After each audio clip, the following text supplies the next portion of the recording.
Hi,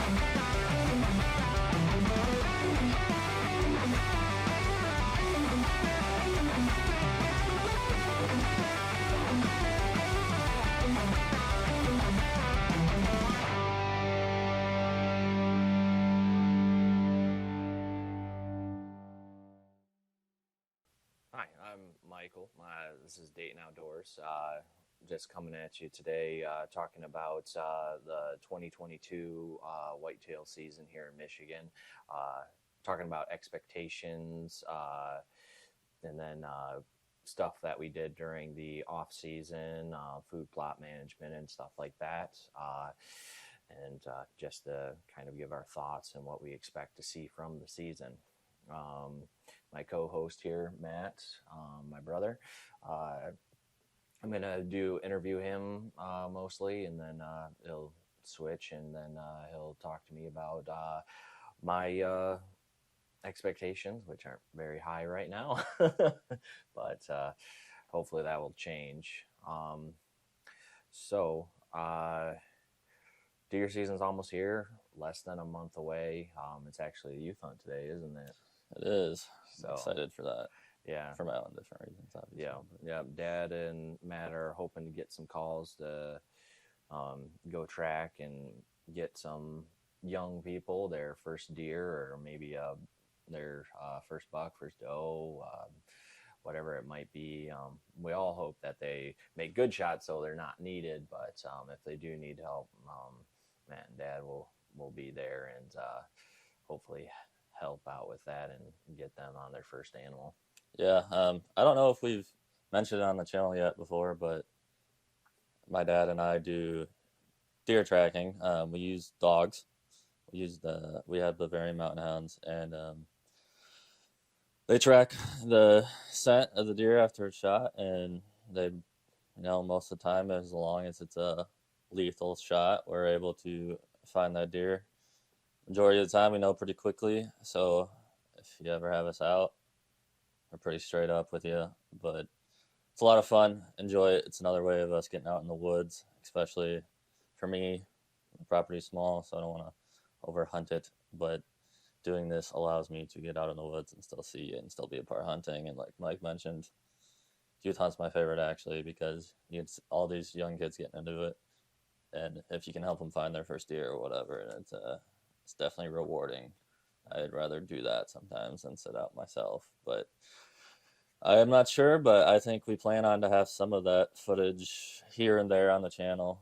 Yeah. It just depends, and I'll probably have to, once I get in the flow of it kind of thing too. I'm fairly new. We'll see how it goes, but that's what hopefully I'm doing today after this, but yeah, we'll see. Hopefully. Yeah, I know the chat has been going off and people are really excited, so I'm hoping hopefully we'll get some of that. But speaking of your property, what were some of our projects that we did this year? Felt like we did quite a bit. Yeah, we did. We'll start with what we did, and then I guess I have some ideas for next season, but also some of these ideas came from them clear cutting my power lines, which took out about an acre or so of my property, unfortunately, where they bed. So we'll see how that changes the dynamic this year. But the main things we did this year is we worked on the food plot, the one down by the creek, I guess. It's not much of a creek. It's more of a drainage. Yep. But we had that last year, and that's what I hunted on, and that's where I got my 8-point from last year. It grew pretty well. Yeah, that guy. But this year, it grew in much better. Yes, it did. It looks nicer. I still think we're still gathering and working on our craft, so we'll get it exactly to where we want it to be eventually. But this year, it did grow in much nicer. Have tons and tons of action down there. There's so many deer, mostly does. Not unfortunately, they're good for the herd, but definitely gonna have to probably take 1 or 2 of those this year, just because work on the doe management. The 10 acres and having like 50 does is kind of rough. Yeah, that is true. They've definitely laid down the herd on the food plot a little bit, but yeah, I agree. Definitely this year, it's come up a lot better. Whether that's just getting it in a little bit earlier because we got it in pretty late last year, and then doing doing some extra steps that Grandpa taught us. Yep. I think really made a big deal. I mean, he's got 50 years of farming under his belt. He knows what he's doing. Yep. But what else did we do?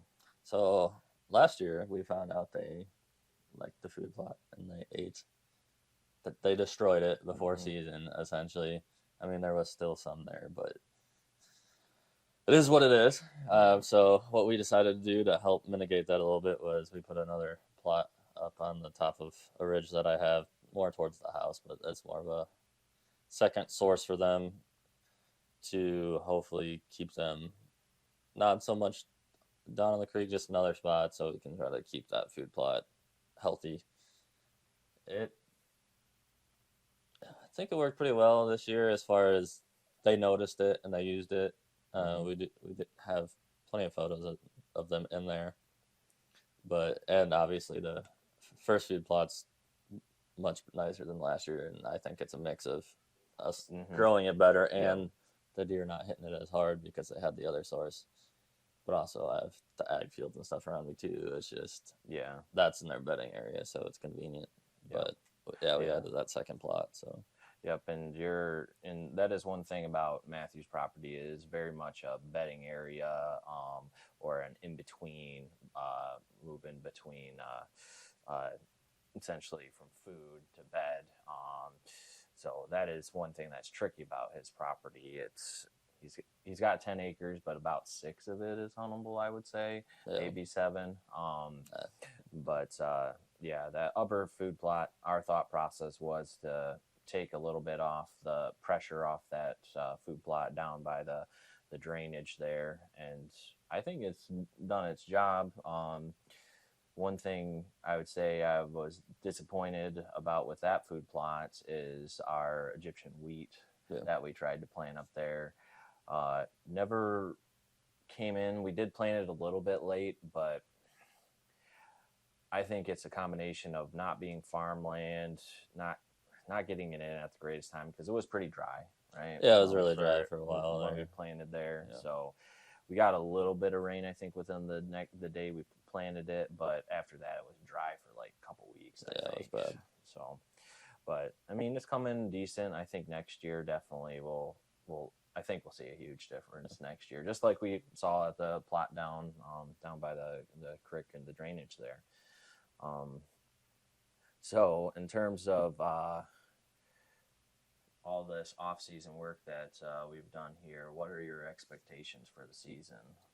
Well, they were originally pretty high. Yeah. I had every year I tend to get decent photos. I'd say there's a week during the summer that we get some nice bucks that walk through, big. They look, obviously they're in velvet, so they look huge.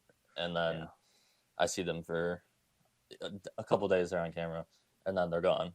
Yeah, because they're moving through, and then I don't see them or one or two of them, and then once the shift kind of starts, they start moving back into my area, which is good for me. But I was excited and ready to go, and then that clear cutting happened, and I'm nervous about that.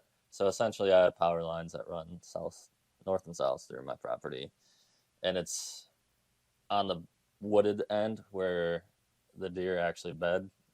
Unfortunately, on the other side of the culvert of that drainage ditch we were just referencing, and it took out a good chunk of that woods because, like we said, I don't have much area. And so that's they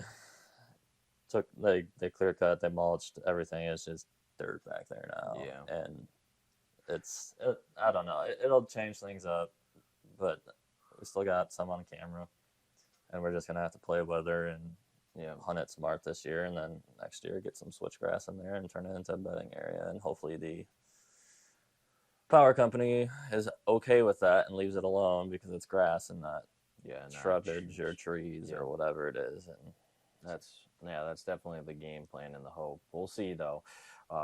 One thing I do have to say that if there is a upside to that situation is the prospects of actually hunting that clear cut, just for the fact that you're going to have the fresh growth, tender foliage that those browse that those deer like. So they might be attracted to that for a little bit. So we haven't put a stand or anything back there. It's We're hard to get probably back not. there. Yeah, it's really hard. The only real way you could probably get back to hunt it without walking through the whole entire property is if we got permission from the neighbors to come in through their field, which could be a possibility, but we haven't had that conversation with them yet. So we'll see on that. But it's definitely, I agree. I wish it didn't happen this year just because the property's so new, the timing. But they did it like yeah, they did like 2 weeks ago, and it's like a month away from season. Yeah, like, yeah, which I can understand. Definitely, I know agree. it's a business, but it's like I understand the frustration there. That's for sure. I just, yeah, my disappointment with it is that we're learning this property, second year hunting it. I thought we had pretty decent grasp on it, but now this kind of throws a wrench into the whole thing. But who knows? Maybe it'll be totally fine and won't have any issues. Yeah. It'll just be what it'll be, or it'll become a very important asset to our system that we have going on here. So these bucks that you've been seeing or that we had on camera, which one would you say that what would be your, I guess depends, the top 5, your top 5 bucks this year that you're hoping to get opportunities at? So just like last year, like I said, during some of those big ones that came through, I'm like, ooh, those are the ones I want. Yeah. And then I see them once or twice, and then some of them I just don't see again. It's part of having a small property, and it's transit, or they're moving where my camera's not, or I'm just not out there where they're at, kind of thing. Number 1 would be Pitchfork. Yes. Yeah, he's for Michigan buck. He's really big. He's huge, but I think he's gonna be like last year, where I wanted lefty, big, unique guy, and I'm just not gonna see him or get an opportunity again. Potentially, yeah. I think that's just what it's gonna be. That's my gut feeling. Yeah. But he would be number 1 if he passed through. Oh yeah. And then from there, I would say Oddball is probably my second one, just because he is cool. Yeah, you guys will see, but he's just interesting. His one side's completely normal, and then the other one, it even has a little sticker kicking out, and it's just weird because it's like and it's not even super tight and narrow. Yeah. Really tall though, and decent mass too. Yeah, that little drop tine he's got swooping down there. Hopefully that would stay, but we haven't seen him too much. Yeah, we got him once, but he might be cool. You never know. Yeah. And from there, would you say it's our most consistent buck that you have then? It's close now. I would say, Mimic probably. Yeah. Overall, mass, size, he's nice. He's the one I have a gut feeling on that I will get an opportunity at this year. Yeah, I agree. Just like that guy. He was a core buck last year, and I had a feeling that he was the one that was going to give me a shot, and he ended up being the one. But the other one that's close to Mimic is, we haven't given him a name yet, but the split one. Oh yeah, he just showed up on camera recently. Yeah, he just showed up. He's got a split brow tine on this left side. Not very long. He's not out past his nose, out past there, but he's really tall, and his antlers seem to curve in quite a bit. He's interesting. He's unique. He's got solid mass to him for Michigan. Yeah, all this is in reference to Michigan. So this is what we're doing our judgment based on our experience. Not necessarily out of state hunting or what the deer in some of the more fortunate whitetail areas. But I definitely have to say I was surprised, and it still blows my mind about this small property. I mean, we had no idea, and we set cameras out last year and just bucks, and decent ones, and way nice. Nicer than what we grew up. which it's crazy because it's about 2 miles as the crow flies, maybe. Yeah. So, but yeah, just the quality seems. I don't know what it is. Maybe it's something in the food up here. I'm not sure. And then, and who would be your last one? I know that's probably a little tough, but at least you've had Honestly, the yeah, fortunateness to have that many. there's a handful of smaller bucks in the area too, at least on camera. I don't know if there's any. What about uh, that The he was swoop one. the swoop one? Yeah, he's pretty nice. He's big enough that like if I didn't get a good look, I could mistake him for maybe Mimic. Yeah, Because they have the same mass, same they genetics. Look, yeah, they look very similar. Except his where Mimic kind of curves in like this, he goes up like that. Yeah, and then he kind of like it's pretty Yeah, cool. swoops. Yeah. But yeah, I would say if I had to give one, it would be him. But I don't think he would be a target one this year as far as. Yeah, and then you do have a good crop of younger bucks definitely Yeah, we coming got a up. handful of them. There's that 8 point who's got that year and a half old who's Yeah. got tons of potential, which is really exciting. But only thing is hoping he makes it through season because he is one of those bucks that somebody definitely could look at really quick. And I mean, people hunt their own hunt. I mean, we can't control what other people do, and if that's your buck that you want, then by all means go ahead. But that's another topic for a different video on that. So, so in terms of, I guess, what's your game plan once season rolls in here? What are you going to be doing? What strategies are you going to be implementing into your hunts? So I think this year I'm going to be very sitting late as far as not necessarily sitting out there too much. I'm going to play weather. Mostly weather, probably. I might get excited and sit out opening weekend, whatever, even if the weather's not great. Just get out in the stand. Yeah, just get out there. Like I said, I just don't want to push the property too much, and then with the clear cut, it's just gonna be definitely with that clear cut. It's definitely just gonna have to play it by ear, I think, this year, and not necessarily force it. And then if I'm gonna sit a lot, it's gonna be during rut.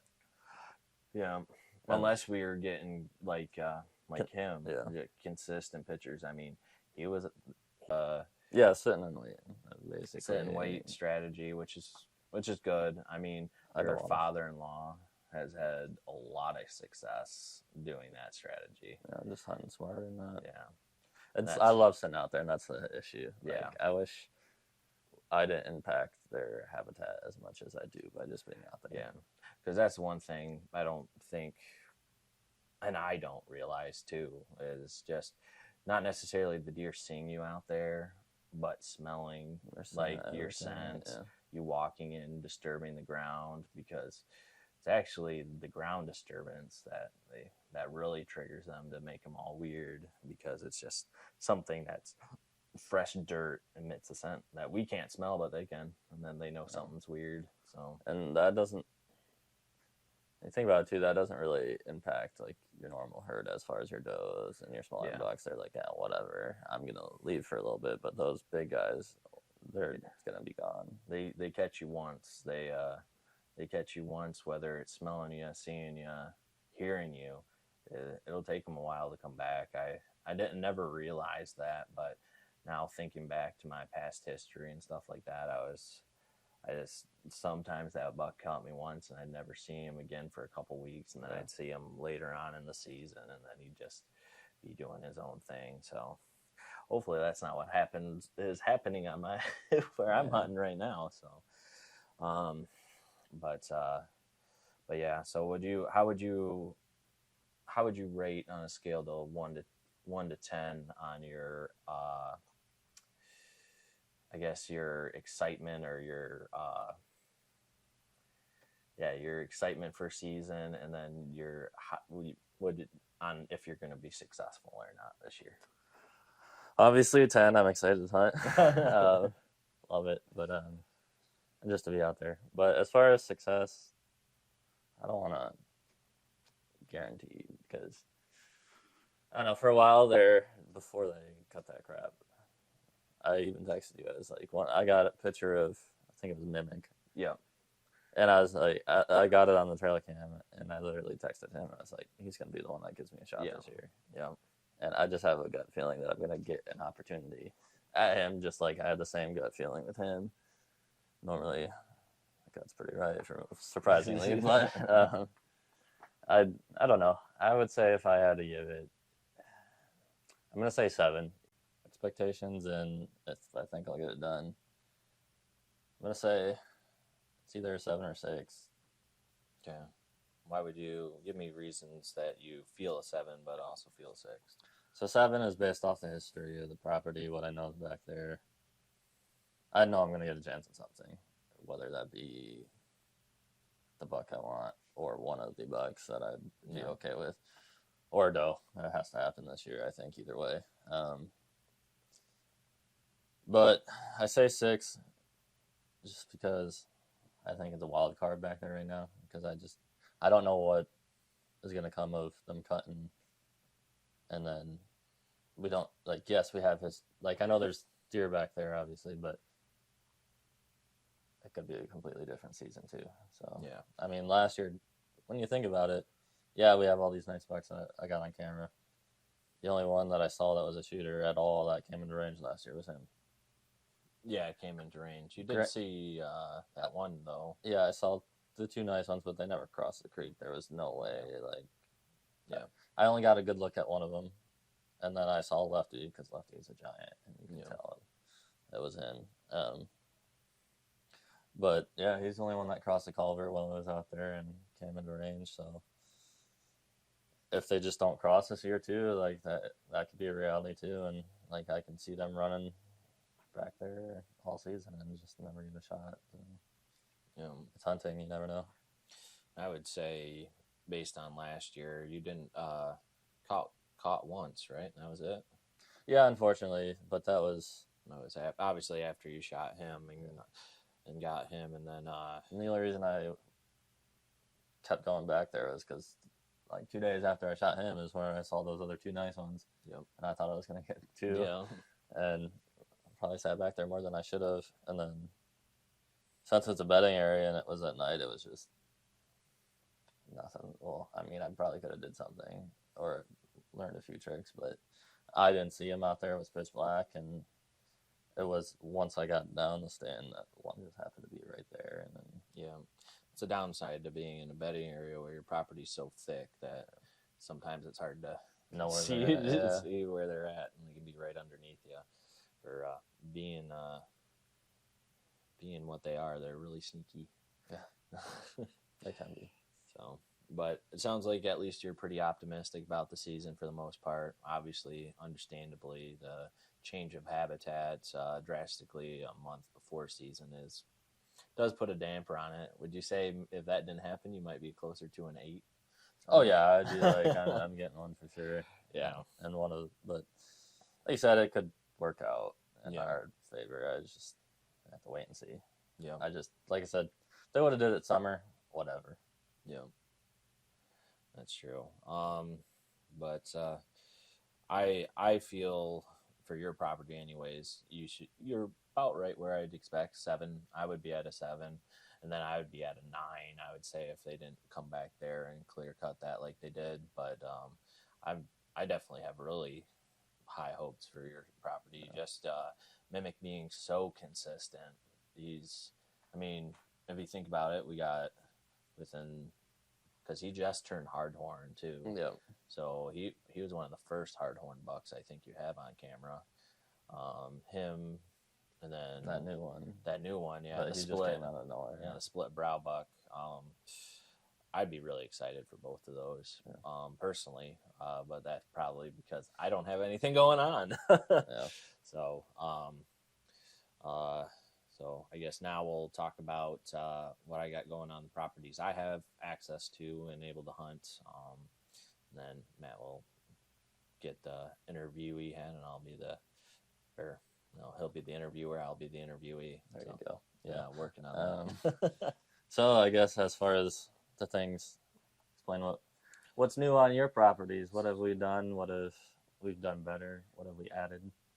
Well, I guess for my main spot that I hunt, this year we did Egyptian wheat all along the food plot. And the food plot is about an acre, runs north and south.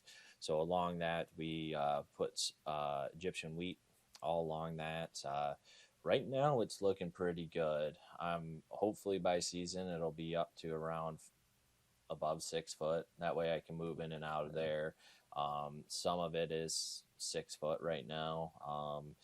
But I was hoping it'd come in a little bit better, but we did plant it a little bit late, but it is coming in at least. Yeah, very nice. Some of it's the second planting is coming in really good, unfortunately.